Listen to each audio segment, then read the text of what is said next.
There are currently 5 generations in today's workforce. That means there can be up to a 57-year age difference between the members on any given team. Today, we will be identifying the different generations, their communication styles, and discussing opportunities to bridge the gap between the age groups.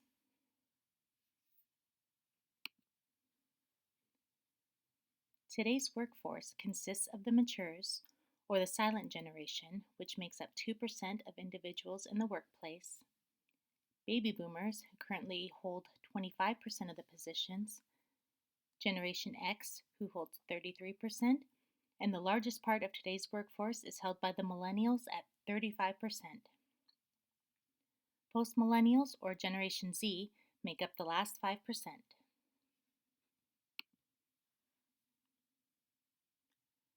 The matures often feel like using tools such as email and mobile applications to communicate is too impersonal to keep their trust. They need personal, one-on-one dialogue to feel engaged and connected. Baby boomers like to know all the possible details before making a decision. They are competitive and direct and appreciate managers being open about company discussions and plans. They prize fairness and individual rights, personal growth, and freedom of expression. They are motivated internally when they can have ownership, receive recognition, and feel needed. Both the matures and baby boomers prefer face-to-face communication.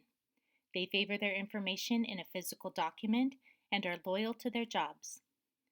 They desire respect for the title and position they hold in the company and prioritize their work first.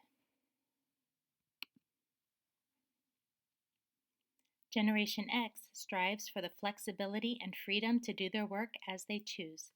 They desire a higher degree of work-life balance than baby boomers and are likely to request the option to telecommute if feasible. They are generally comfortable with web-based communications, especially email, and enjoy having multiple options available to them. Gen X prefers diversity, fun, self-reliance, and non-traditional approaches. They are willing to work hard, but will not be taken advantage of.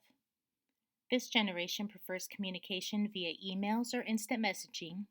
They work to earn a living instead of living to work, and they favor information in electronic form and desire respect for their ideas. This group is focused on results and prioritize family first. Millennials and post-millennials are motivated by challenge, action, unconditional acceptance, and change. When communicating with this group, remember that they invented the social network and are used to consuming information in short, concise chunks. Millennials value the opinions of their peers highly, so give them as much feedback as possible to keep them engaged. Millennials prefer to communicate via text messaging. They value experiences and play and then work.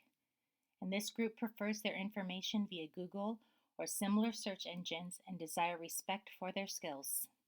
Millennials and post-millennials are focused on involvement and prioritize friends first. With so many deeply ingrained structures of communication in place, today's managers are tasked with the challenge of bridging these gaps to provide a respectful and harmonious work environment for all. To effectively communicate with all the different generations that make up today's workforce, we need to be aware and respectful of the preferred forms of communication with those we interact with. It seems simple, but oftentimes just taking a minute to acknowledge the differences, even if it's just to yourself, and being sensitive to these variations makes it easier to engage others with kindness instead of frustration. We need to accept people's differences and work to find common ground so that everyone can feel valued and heard. Managers should match up individuals from differing generations to develop mentor relationships. And it is important to check your attitude and prejudices at the door and be willing to learn from anyone at any age. Everyone has something to offer. Deal with any conflicts that do arise proactively and identify the team manager's expectations to minimize misunderstandings. Everyone desires respect, and to feel that their thoughts and opinions are important, no matter what their age. By learning to value our differences and embrace the unique experiences and skills each person brings to the table, we can create a diversified and accepting work environment for all.